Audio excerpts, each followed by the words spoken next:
alabamos, Señor, te bendecimos. Cuán grande y cuán maravilloso eres, Jesús. Señor, en verdad, Padre, te pertenecemos a ti, Señor. Señor, como dijo Juan, Señor, es necesario que nosotros menguemos para que tú crezcas. Es necesario, Señor, que nosotros pongamos a un lado toda, Señor, situación humana que nos jala, Señor, que nos lleva en otra dirección que no eres tú. Es necesario, Señor, que nosotros entreguemos ante ti, Señor, toda necesidad, toda preocupación, toda situación, Señor, que solo, Padre, nos mueve no a menguar para que tú crezcas, sino nos mueve de tu camino, Señor. Permite, Señor, que nuestras vidas sea una realidad, Padre, el que estemos menguando cada día, Señor. Queremos más de ti, Señor. Queremos que tú seas, Señor, de nuestras vidas. Que tú seas nuestro amo. Tú eres nuestro maestro, Señor. A ti y en ti dependemos, Señor. Por ti es que vivimos, Padre. No hay nada, absolutamente nada, Señor, que podemos hacer fuera de ti, Señor. Tú eres, Señor, en quien dependemos. Y te damos las gracias, Señor. Ahora, mientras que entramos a tu palabra, Señor, yo te pido que tú honres, como lo haces siempre, tu palabra, Señor. Que tú seas el que te lleves la gloria, Señor. La honra, Padre, en todo lo que se haga en esta mañana, Señor, como lo has estado haciendo hasta ahorita. No hemos venido, Señor, para nada más que exaltarte a ti, Señor. Aprender de ti, Señor. Ayúdanos, Padre, corrige nuestras vidas mientras que examinamos tu palabra. Anímanos, Señor, mientras que la estudiamos. Ayúdanos a amarte más y más, Señor. Te lo pedimos confiando que tú lo puedes hacer. Como lo has hecho antes, Señor, lo harás hoy. Te lo pedimos en el nombre de Jesús. Amén. Amén. Gloria al Señor. ¿Por qué no tomar unos momentos y saludan los unos a los otros? Amén. Gloria sea el nombre del Señor.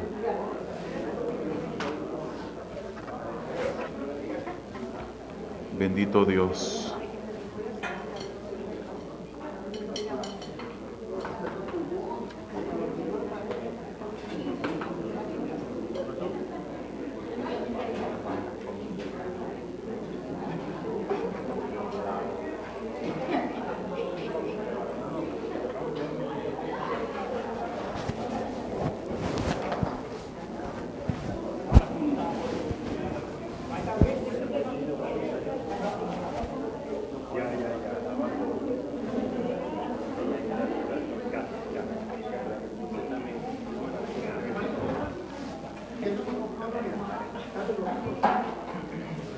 Y acabando de saludarse,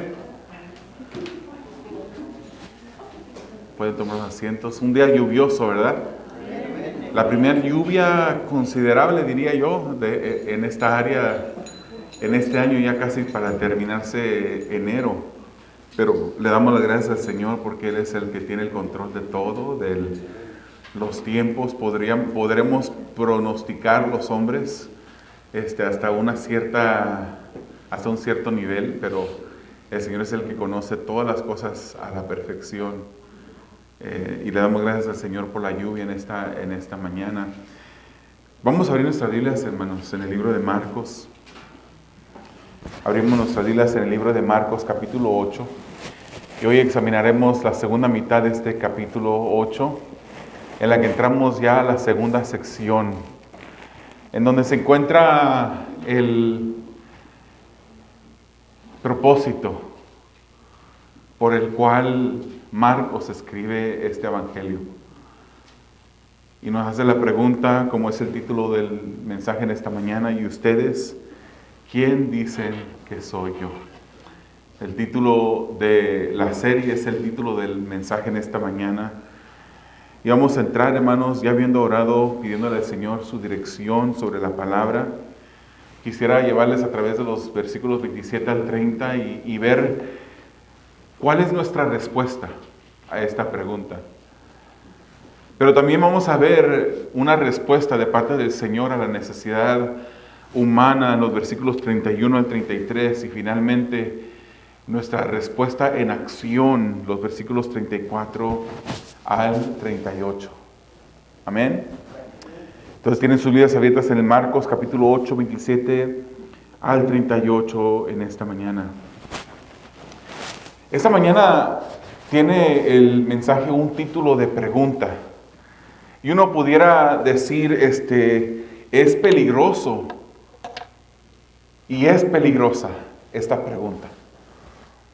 Como otras preguntas podrían ser peligrosas, no lo es. Esta pregunta es mucho más peligrosa. Si pensamos en algunas preguntas que son peligrosas, a las cuales nos podemos enfrentar, pues algunos de ustedes los habrá parado la policía, y muchas veces cuando el policía nos para, gracias al Señor no me han parado desde que tengo, creo, 14 años. Acabo de hacer una confesión. Pregunta al policía, ¿sabes por qué te paré? Y esa pregunta es peligrosa, porque esa pregunta tiene el propósito de que te incrimines a ti mismo. Y tú digas, sí, venía muy rápido, alto en velocidad, me pasé el alto. Y cuando usted le dice eso al policía, pues en ese momento cae. Y ya llevas la sentencia. Hay otras preguntas, hermanos, que son peligrosas. Por ejemplo, cuando nosotros tenemos más de un hijo y de repente uno de nuestros hijos, enfrente de los demás hijos, le pregunta a uno, ¿cuál es tu hijo favorito? Esa pregunta es muy peligrosa de contestar. Cuando enfrente de su esposa, alguna otra persona le pregunta a usted, ¿cuál es su aniversario? Y usted se le olvida de repente la fecha en que usted contrajo matrimonio con su esposa. Es una pregunta muy peligrosa. Como otra pregunta, como por ejemplo, esta mañana su esposa le pregunta, amor, ¿sabes cuál fue el vestido que me puse la última semana, el último domingo? Porque no quiero volver a repetir la misma ropa seguido. Es otra pregunta peligrosa para nosotros, los que estamos casados. Hay preguntas peligrosas a las que nos enfrentamos. Y en esas preguntas vimos un poquito de gracia, ¿no? No tanta seriedad. Pero la pregunta que presenta, hermanos, el libro de Marcos en esta mañana, es una pregunta peligrosa. Una pregunta, hermanos, que determina la eternidad para cada persona. Olvídese que su esposa pueda enojarse con usted porque no se acuerda del vestido que usó la semana pasada. Olvídese que el policía le pueda dar una infracción que de repente tenga que pasar horas en la escuela de manejo. La respuesta a esta pregunta de esta mañana es una pregunta que determina tu eternidad. Es una pregunta la más peligrosa de todas las preguntas que se pueden hacer. Y esa pregunta es la que nos hace el evangelista Marcos en esta mañana. ¿Y ustedes, quién dicen que soy yo? Pregunta Jesucristo para cada uno de nosotros. Leyendo versículos 27 al 30, vamos a hacerlo así. Dice que Jesús salió con sus discípulos a las aldeas de Cesarea de Filipo. Y en el camino preguntó a sus discípulos, ¿quién dicen los hombres que soy yo? Le respondieron, unos Juan el Bautista, y otros Elías, pero otros uno de los profetas. Él les preguntó de nuevo, pero ustedes, ¿quién dicen que soy yo? Tú eres el Cristo, le respondió Pedro. Y Jesús les advirtió severamente que no hablaran de él a nadie. Hermanos, Jesús hizo esta pregunta después de que hizo muchas otras cosas. Y cada cosa que el Señor Jesucristo hizo, lo hizo con un propósito. De Jesús es donde Pablo, hermanos, él agarra eso y él mira a su ejemplo mayor que es Jesucristo, cuando él decía que él golpeaba su cuerpo, cuando él decía que no daba golpes al aire, sino que él se esforzaba, porque Jesucristo se esforzó, hermanos. Él no perdió el tiempo. Él vino y anduvo entre los hombres y el ministerio de él duró escasamente poco más de 3 años, y en esos 3 años él revolucionó al mundo, revolucionó las vidas de unas personas que lo seguían, que él había llamado, y otras personas que lo escucharon enseñar. Todo lo que Jesús hizo, lo hizo con una intención específica. Cada enfermo que él sanó, cada paralítico que él le permitió caminar, cada persona que estaba enferma que él sanó, cada persona que él le dio de comer, cada persona por la cual tuvo compasión Jesús lo hizo todo con un propósito. Cada señal, hermanos, que hemos visto en este capítulo y en otros evangelios que el Señor hizo, Él lo hizo con un propósito. Todo lo hizo calculadamente. Y la revelación general de Dios, hermanos, también se ha hecho evidente a toda la humanidad. Toda la humanidad, ninguna persona que camina por este mundo jamás podrá decir: yo nunca supe de Dios. Se requiere de más fe para pensar, o de una fe, no sé qué tipo de fe, para pensar que los cielos, que las estrellas, que el sol, que la luna, que la naturaleza fue creada simplemente porque vino a ser.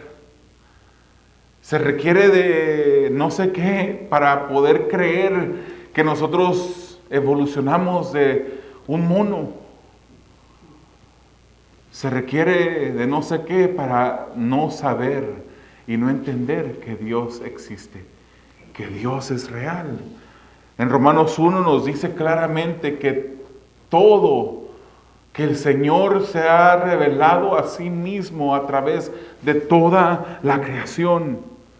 Y Jesús hizo lo que hizo, hermanos, porque se estaba también revelando a la humanidad como Dios encarnado. Él fue Dios, Él es Dios.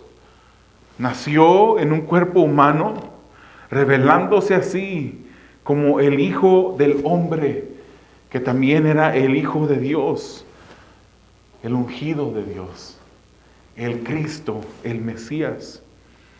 Y mientras que algunos lo reconocieron por quien Él era, aunque en ciertas circunstancias tuvieron dudas de Jesús, muchos hermanos murieron dudando de la deidad de Jesús, dudando de que Jesús fue ese enviado, ese ungido de Dios que vino a este mundo para salvarnos. Hermanos, después de tanto milagro que Jesús hizo, tantas señales que Él hizo, Él analiza la reacción de las personas.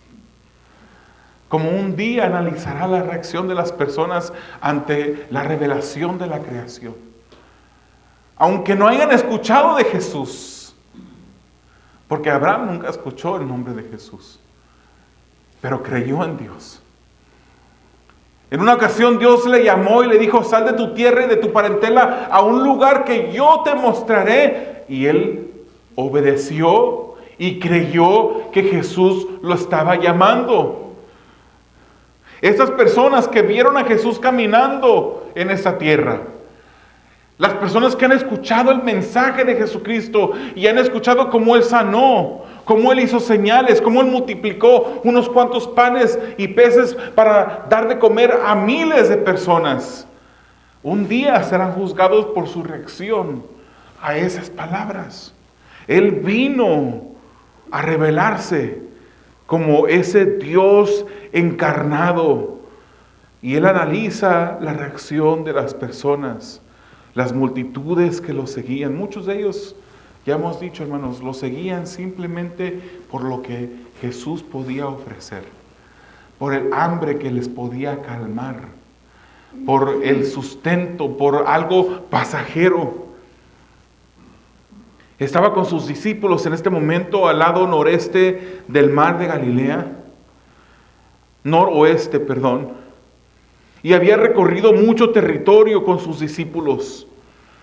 En meses anteriores habían caminado muchos kilómetros, se habían pasado mucho tiempo a solas, porque el Señor se empezaba a apartar de las multitudes y empezaba a enseñarle a sus discípulos. La Biblia nos indica, hermanos, cómo pasó tiempo con ellos, enseñándoles. Este camino para los discípulos fue un camino de aprendizaje, en el cual fue probada la fe de ellos, en el cual ellos pudieron empezar a aprender, a comprender quién Jesús era. Y Él hace esta pregunta: ¿quién dice la gente que soy yo? ¿Qué murmuraciones escuchan? ¿Qué han escuchado de la gente? ¿Qué dice la gente que soy yo? Esta pregunta, hermanos, cuya respuesta es la que determina la eternidad de cada persona. Y la gente tenía diferentes opiniones acerca de Jesús, como el día de hoy. Hay sectas que creen que Jesús fue un profeta, que Jesús fue un Dios, que Él fue un hombre digno de admirar, que fue un maestro, un rabino, pero no creen que fue Dios. Cuando claramente Juan 1:1 y muchos otros pasajes nos enseñan que Jesús, el Hijo de Dios, es Dios mismo. Pero algunas personas no lo creen. Él pregunta: ¿quién dice las personas que soy? Hoy día, si usted le pregunta eso, también dirían muchas personas que ni siquiera leen la palabra, que no asisten a una iglesia o que son parte de una congregación. Pues fue un hombre bueno. Fue un hombre que admiramos. ¿Se recuerda hace dos mensajes de las personas cómo admiraban a Jesús? La admiración no es suficiente para salvación. El admirar a Jesús, el ser fanático de Jesús, no es suficiente. Se necesita fe. Se necesita creer en el Hijo de Dios.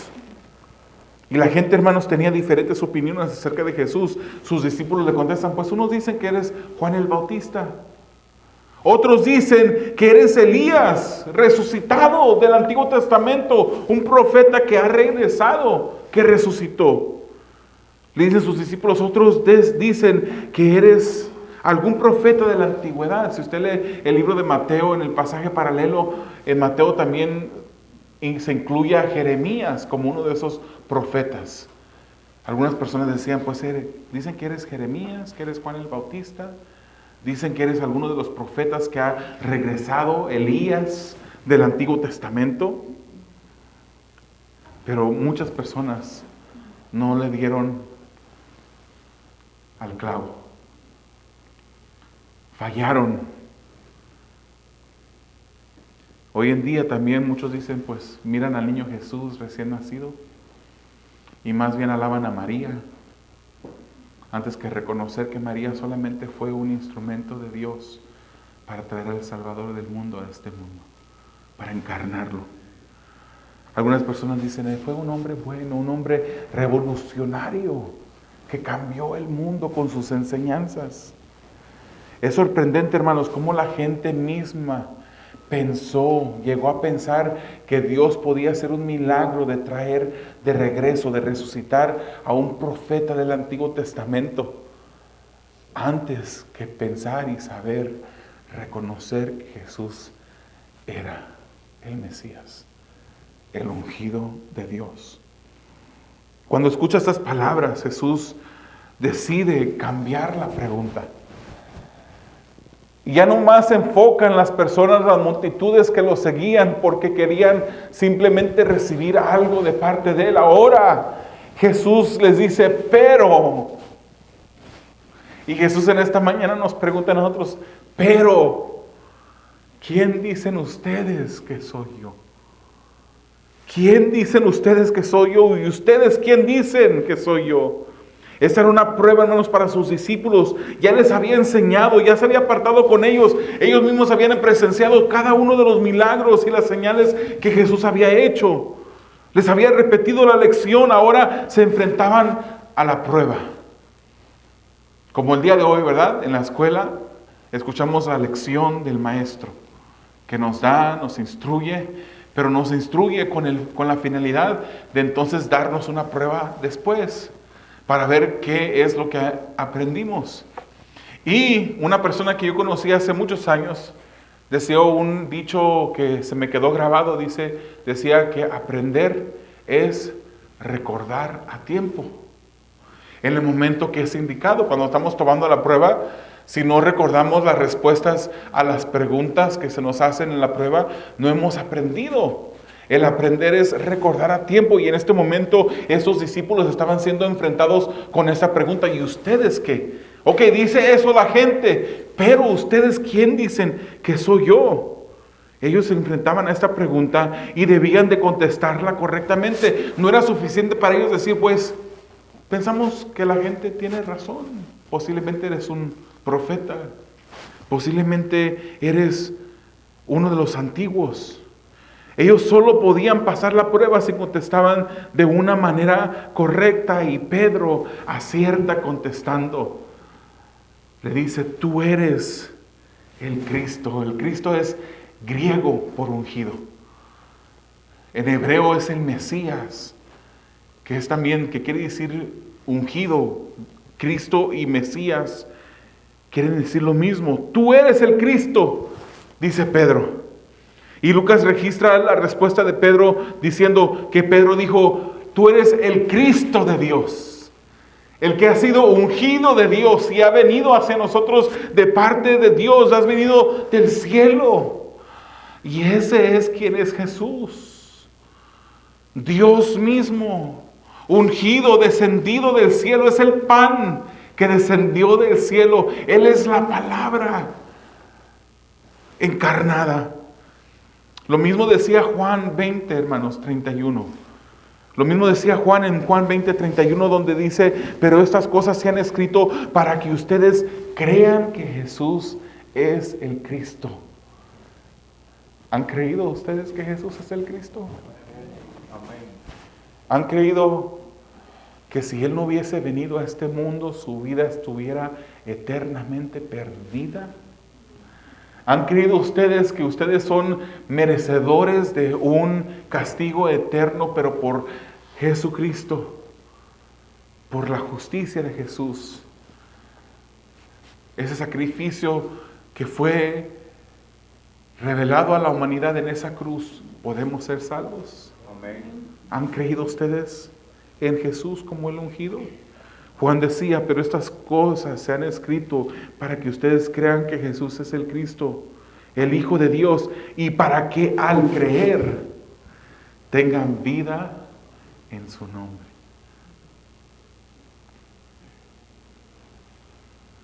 Somos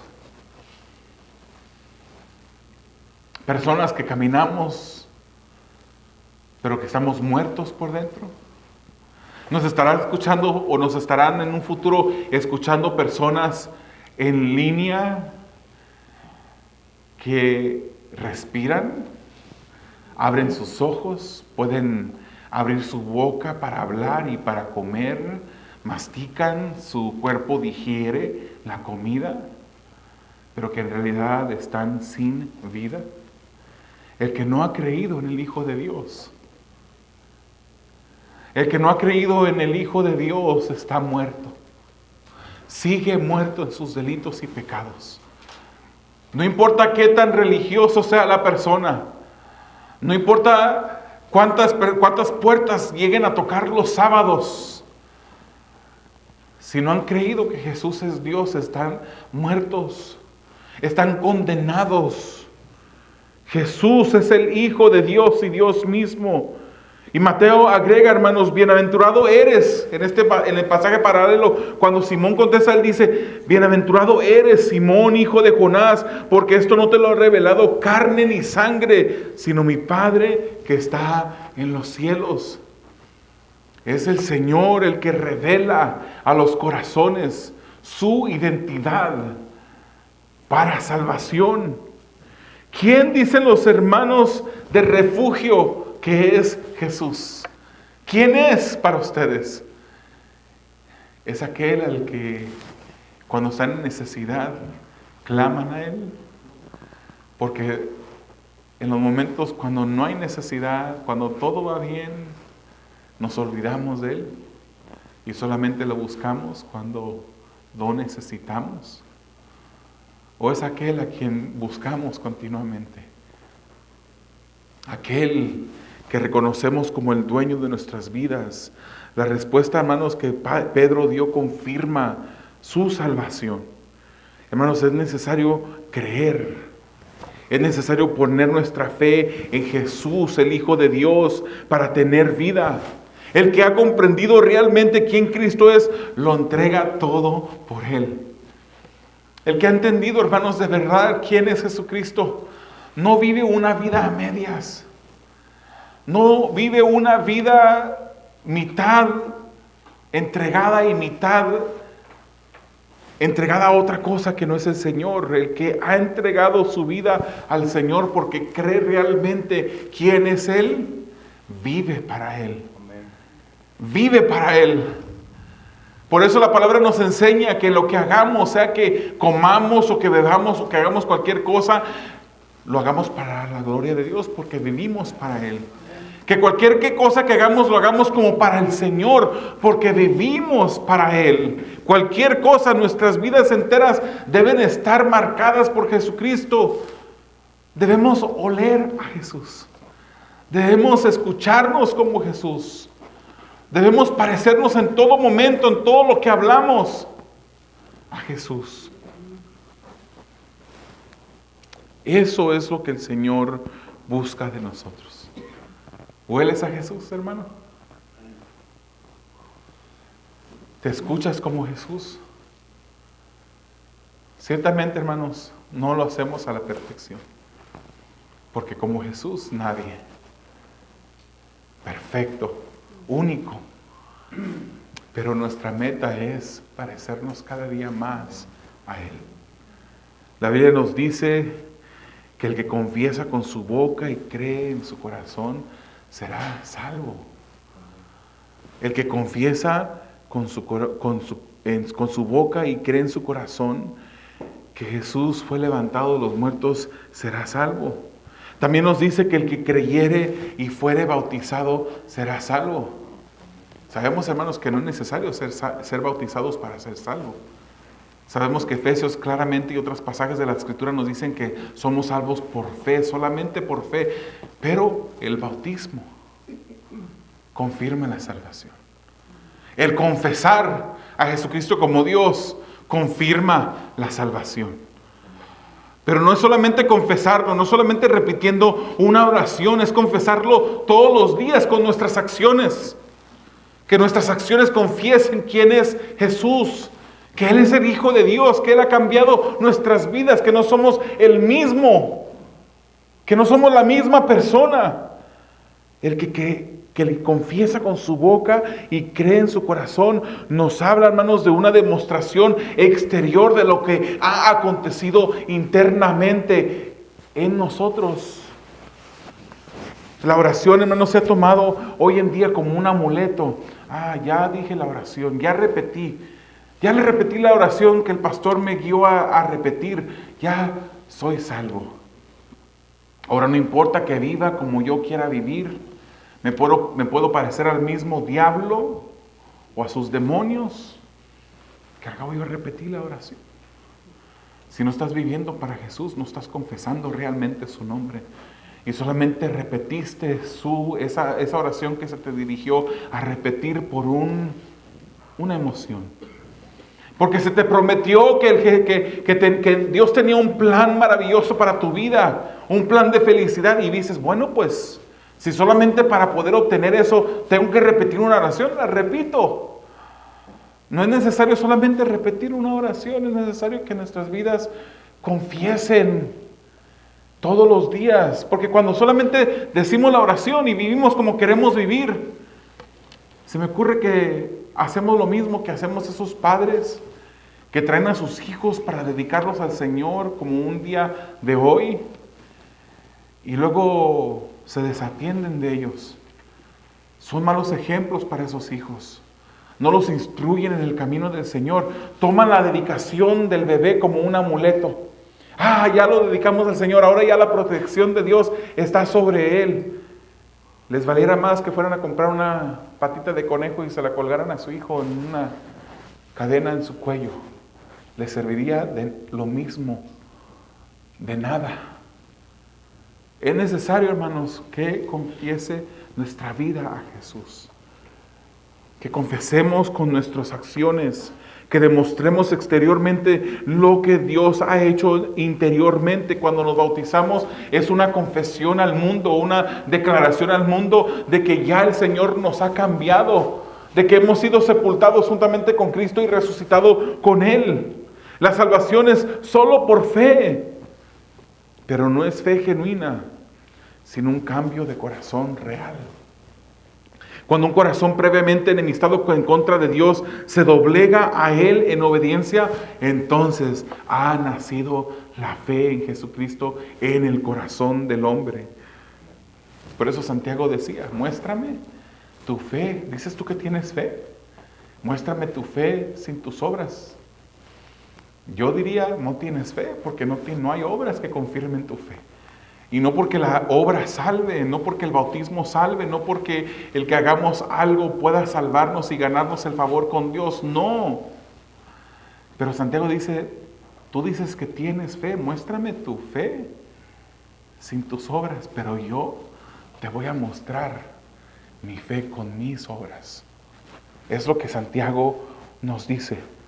Si en verdad, hermanos, has creído en el ungido de Dios, tu vida ha sido transformada por Él. No eres perfecto, hermano. El hermano que es perfecto ya no venga el próximo domingo. Ya no venga entre semana los jueves a las 7 de la noche. Ya. No, es más, vamos a pedirle que a los hermanos Ujieres que no lo dejen entrar porque ya es perfecto. Ya no venga. Estamos aquí, hermanos, porque estamos queriendo seguir a Jesús. Porque nos queremos parecer más a Él. Queremos ser discípulos más fieles cada día del Señor Jesucristo. Y como aún no había llegado el tiempo, Jesús le dice, no digan a nadie que yo soy el Cristo, que yo soy el Mesías, que yo soy el ungido. Vamos a la segunda parte del mensaje, versículos 31 al 33. Jesús comenzó a enseñarles que el Hijo del Hombre debía padecer muchas cosas y ser rechazado por los ancianos, los principales sacerdotes y los escribas, y ser muerto y después de 3 días resucitar. Y les decía estas palabras claramente. Entonces Pedro lo llevó aparte y comenzó a reprender a Jesús. Imagínense el atrevimiento de Pedro. Pero él volviéndose y mirando a sus discípulos, reprendió a Pedro y le dijo, quítate de delante de mí, Satanás, porque no tienes en mente las cosas de Dios, sino las de los hombres. La confirmación de que Él era el Cristo fue contundente en los labios de Pedro. Pero aún Jesucristo necesitaba enseñarles qué quiere decir que Él era el ungido, que Él era el Mesías, qué significaba esto.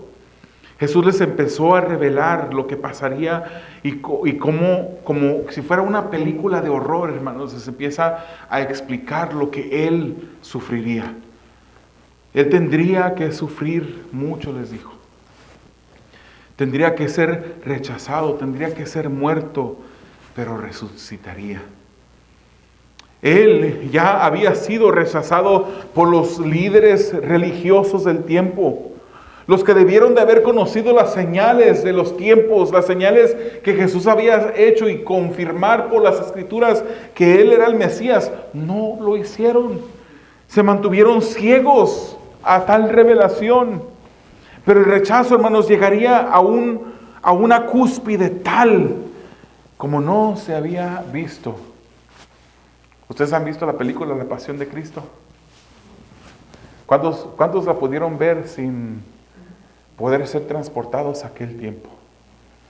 Y le aseguro que esa película no le hizo justicia a lo que Jesucristo padeció.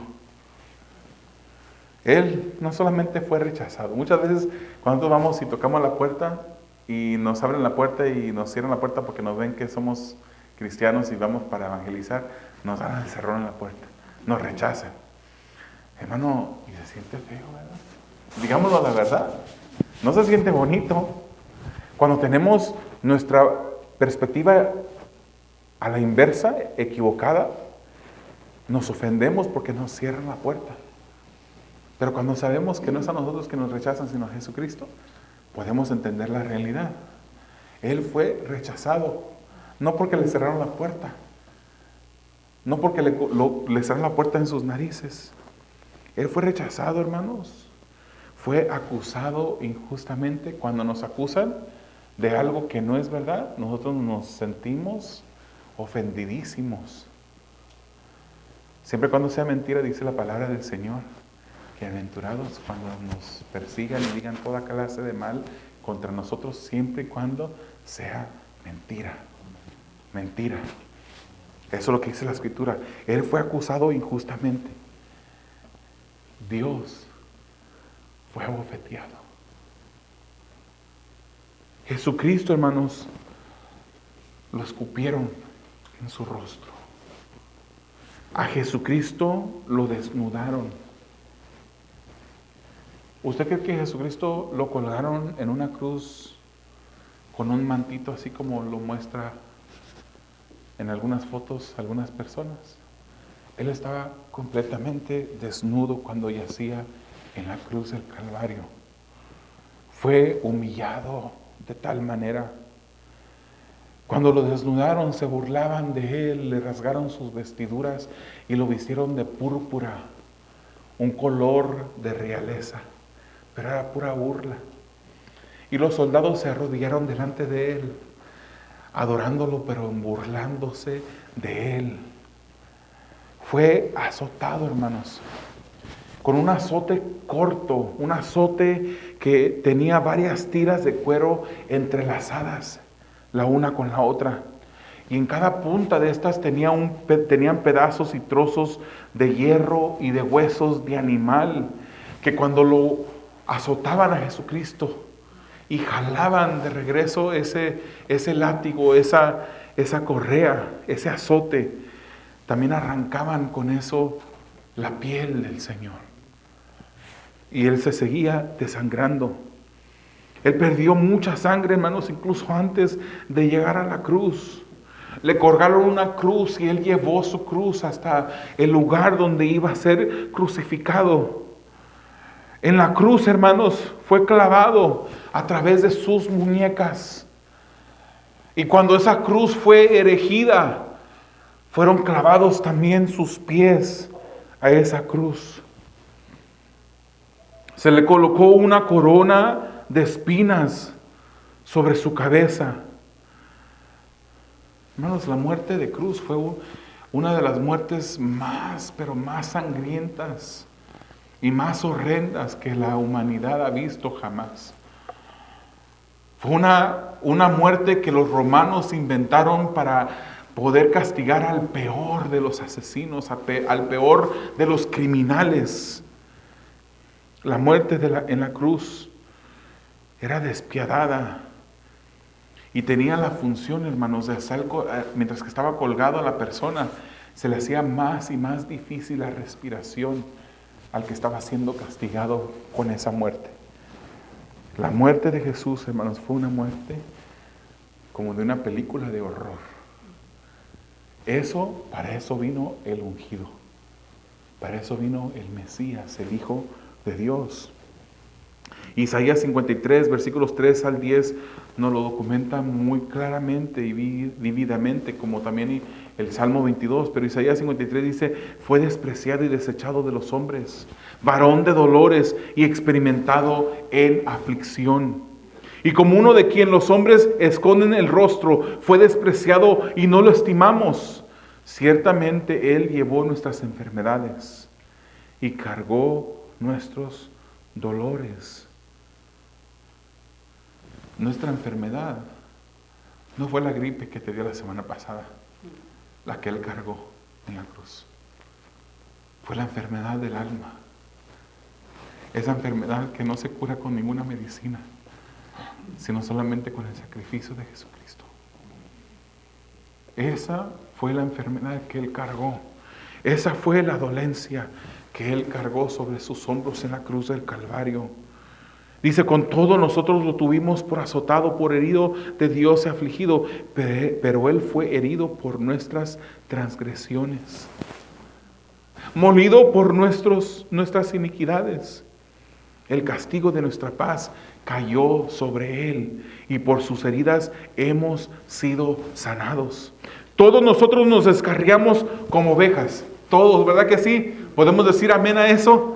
Todos. Nos apartamos cada cual por su camino, pero el Señor hizo que cayera sobre Él la iniquidad de todos nosotros.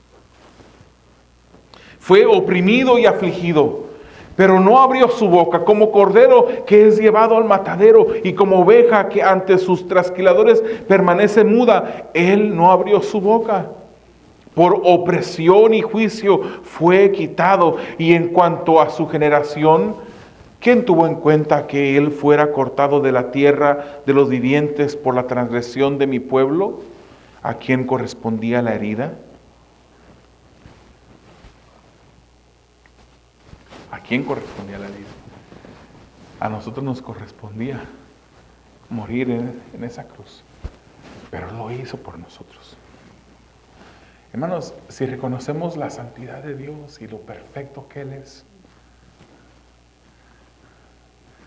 temblaríamos cada vez que tan solo pensáramos en cometer algo que a Dios le ofende. A nosotros nos pertenecía el morir en la cruz del Calvario, pero se dispuso con los impíos su sepultura. Pero con el rico fue en su muerte, aunque no había hecho violencia, ni había engaño en su boca, pero quiso el Señor quebrantarlo, sometiéndolo a padecimiento, cuando Él se entregue a sí mismo como una ofrenda de expiación. Lastimosamente, después de Pedro haber dicho, tú eres el Cristo, Él también dice la Escritura que tomó a Jesús, lo llevó aparte. Hermanos, después de haber hecho tan maravillosa declaración que el Padre se lo había revelado, Él miró la situación humanamente y aparta a Jesucristo y lo empieza a reprender. Dice la Escritura que el Señor no lo tomó livianamente. ¿Por qué lo reprendió? Dice que la reprensión le dijo, quítate delante de mí, Satanás, porque no tienes en mente las cosas de Dios, sino las de los hombres. Pedro estaba recibiendo una reprensión, porque estaba mirando las cosas humanamente, no estaba mirando las cosas como las mira Dios. Fue severa la reprensión, quizás las palabras más duras que ninguna persona haya escuchado. ¿Usted cree que la reprensión a la mujer sirofenicia, cuando se le dijo que no era lícito darle de comer a los perrillos, fue dura? Esta reprensión fue dura, pero también fue un atrevimiento grande de Pedro decirle a Jesús lo que le estaba diciendo. El pastor John MacArthur dice que reprender a Jesús, como lo hizo Pedro, sugiere un nivel de juicio con autoridad de parte de un superior hacia alguien bajo su mando o supervisión. O sea que Pedro le estaba hablando a Jesús como que si Pedro fuera el superior de Jesús. Dice el pastor, no solo que Pedro había elevado de manera presuntuosa su propia autoridad por sobre Jesús, sino que contradijo directamente los propósitos redentores de Dios. ¿Qué más hubiese querido Satanás que Jesucristo no hubiese morido en la cruz del Calvario? No hubiese muerto en la cruz del Calvario. ¿Qué más hubiese querido Satanás? Es por eso que le dice estas palabras. Hermanos, el que realmente ha reconocido quién es Jesús, está dispuesto a entregarlo todo. Todo, hermanos. ¿Qué hay en tu vida que aún no le has entregado? ¿Qué hijo en tu vida aún no le has entregado al Señor? ¿Qué parte de tu vida aún no le has entregado a Él? Si en verdad has creído en el ungido de Dios, tu vida ha sido transformada por Él. Y para ver el último punto, titulado Tu respuesta determina tus acciones, vamos a los versículos 34 al 38, que dice: llamando Jesús a la multitud y a sus discípulos les dijo: si alguien quiere venir conmigo, niéguese a sí mismo, tome su cruz y sígame. Porque quien quiera salvar su vida la perderá, pero el que pierda su vida por causa de mí y del evangelio la salvará. ¿O de qué le sirve a un hombre ganar el mundo entero y perder su alma? ¿O qué dará un hombre a cambio de su alma? Porque cualquiera que se avergüence de mí y de mis palabras en esta generación adúltera y pecadora, el Hijo del Hombre también se avergonzará de él cuando venga en la gloria de su Padre con los santos ángeles. ¿De qué lado estaremos en ese día? Jesús se preguntó: ¿qué es lo que dice la gente de mí? Luego le pregunta a los discípulos la misma pregunta. Ahora, hermanos, juntamente con sus discípulos, hagamos de cuenta que somos parte de esa multitud que estaba, porque Él se vuelve a la multitud y le hace una invitación. Esta es la invitación que Jesús hace. Esta es la invitación, hermanos, bíblica de Jesús al pecador. El que quiera venir en pos de mí, el que quiera seguirme, tiene que negarse a sí mismo. Tiene que tomar su cruz y seguirme. Tiene que tomar el dolor, tiene que hacer una decisión difícil. No es fácil seguir a Jesús. No es fácil, hermanos. ¿Qué pasó con el joven rico? Cuando se acerca a Jesús le dice: Señor, he guardado la ley, he hecho muchas cosas desde mi niñez. Y el Señor le dice: solamente una cosa te falta. Vende todo lo que tienes, entrégaselo a los pobres y luego regresa y sígueme. Y la palabra del Señor nos dice que la reacción de este joven fue una de tristeza. Se alejó tristemente, con tristeza profunda de Jesús, porque amaba más las riquezas que a Jesús. ¿Hay algo, hermanos, que amas tú más que a Jesús? Por eso, para seguir a Jesús hay que negarse a uno mismo. No podemos amarnos a nosotros más que el amor que expresamos por Jesucristo. No podemos hacer eso, hermanos. El que quiera venir en pos del Señor tiene que negarse a sí mismo. Tiene que ponerse después de Jesús, poner a Jesús en el centro. Y recuérdense, hermanos, cada vez que ofendemos a Dios, cada vez que decidimos cometer pecado, le estamos diciendo al Señor Jesús: Señor, quiero hacer mi voluntad antes que la tuya. Se fija, hermanos, que es tan necesario obedecer al Señor. Porque cuando le obedecemos a Él, nos negamos, ponemos nuestras necesidades, ponemos las cosas que nosotros queremos hacer después de Jesús. Tomamos nuestra cruz todos los días y seguimos al Señor Jesús. El que no quiera hacer eso, el que quiera más bien guardar su vida, dice la Escritura, la va a perder. No la va a ganar. Esta es la invitación al pecador de Jesucristo. Niéguese a sí mismo, tome su cruz y sígame.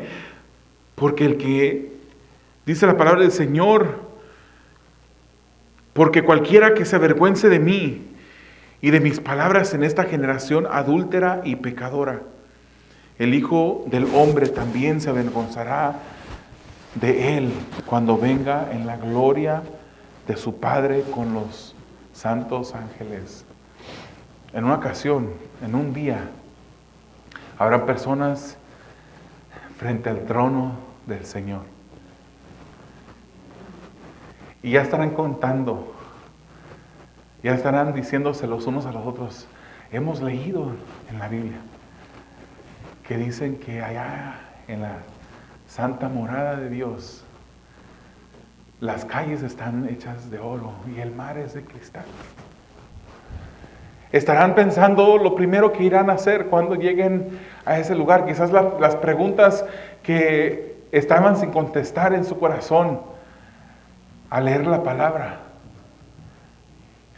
Pero el Señor tristemente les dirá y se darán cuenta que nunca fueron conocidos por Dios, que nunca pusieron su fe en Jesús, que lo admiraron como un grande, como un maestro, como una persona buena, como un profeta que vino a enseñar cosas buenas, que lo admiraron como un revolucionario, que quisieron incluso ser como él en ciertos aspectos, pero que nunca le entregaron su vida, que se llamaron cristianos, pero nunca fueron sus discípulos, que lo llamaban amo de sus vidas, pero nunca le entregaron su corazón, nunca doblegaron su corazón ante Él.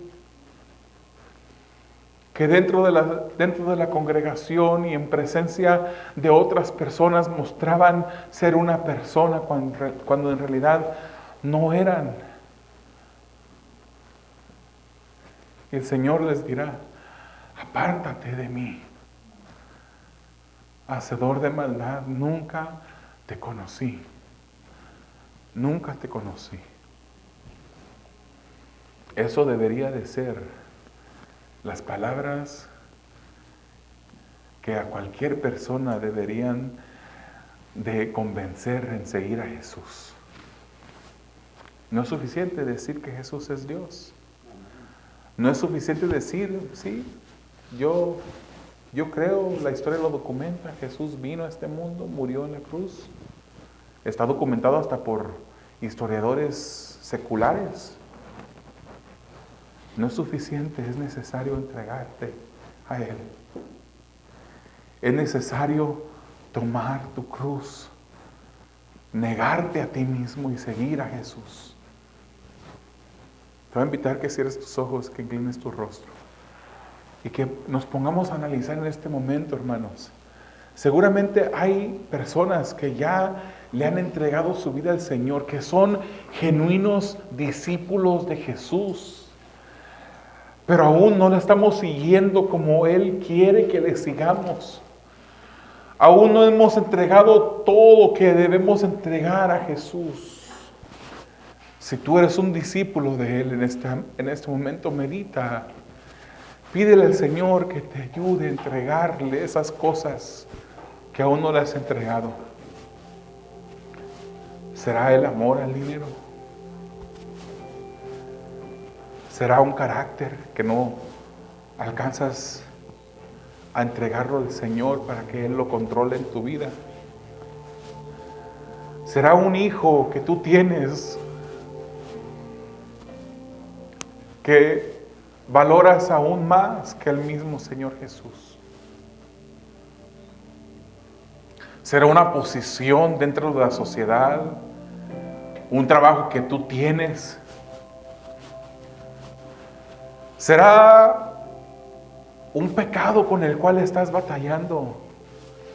Que cada vez que lo haces, cada vez que caes en él, le dices al Señor Jesús, no, en realidad no eres el Señor de mi vida. ¿Qué hay en nuestras vidas que tenemos que entregarle al Señor Jesús? Él está dispuesto a ayudarte. Él está dispuesto a cargar esa cruz juntamente contigo. Niégate a ti mismo, hermano. Toma tu cruz y síguele. Y si tú todavía no has conocido al Señor, yo no te voy a invitar a que hagas una oración. Yo no te voy a invitar a que repitas unas palabras que posiblemente las repetirás. No te voy a decir que eres bienvenido a la familia de Dios cuando las repitas. No. Pero sí te voy a invitar a que donde estés, te arrodilles delante del Señor Jesús. Te arrepientas de tus pecados y le pidas a ese que vino a ser maltratado, a morir en una cruz del Calvario por ti, le pidas perdón y que lo hagas Señor de tu vida. Y si en verdad lo haces, tus obras lo demostrarán. Si en verdad nació la fe en ti, tú tomarás tu cruz, te negarás a ti mismo y las obras, el cambio en tu vida demostrarán que tú en verdad has venido y que la fe ha nacido en tu vida. Es demasiado para arriesgar. Es una pregunta que cada quien tendrá que contestar. Algunas personas la contestarán verbalmente, audiblemente. Otras la contestarán en su corazón. Otras la contestarán con su manera de vivir. Pero todos contestarán esta pregunta peligrosa. Amado Dios, delante de ti estamos, Señor. Tú eres real. Señor, conocemos, Padre, que tú viniste a este mundo. Tú llegaste, Señor, con una misión. Y esa misión, Señor, fue revelarte a la humanidad por quien tú eras y eres. Sanaste a enfermos. Creaste comida. Calmaste la naturaleza, la ordenaste y te obedeció. Señor, queremos, Padre, que no solamente seas Señor de la naturaleza, sino Señor de nuestras vidas. Señor, nos arrepentimos por cualquier área de nuestras vidas. Cualquier cosa, Señor, que aún no te entregamos a ti, tómala, Padre. Todo lo que no te agrade, Señor, destrúyelo en nuestras vidas. Y ayúdanos, Señor, a tomar nuestra cruz, a negarnos cada día, cada momento a nosotros mismos y seguirte. Queremos ser tus discípulos. Queremos ser conocidos por ti, para que en aquel día, en lugar de escuchar las palabras, apártate de mí, hacedor de maldad, nunca te conocí, que podamos escuchar las palabras provenientes de ti, que nos digan, buen siervo fiel, en lo poco fuiste fiel. En lo mucho te pondré. Entra en el gozo de tu Señor. Esas son las palabras que anhelamos escuchar, Señor. Ese es el estado que deseamos para nuestras vidas, ser conocidos por ti. Cambia nuestras vidas. Transfórmanos cada día más a la imagen de tu Hijo Jesucristo. Lo creemos que tú lo puedes hacer, Señor. Creemos, Señor, que tú has venido, que tú eres nuestro amo, Señor. Ayúdanos ahora a vivir, Señor, como tus siervos. Para tu gloria y tu honra lo pedimos. En el nombre de Jesús.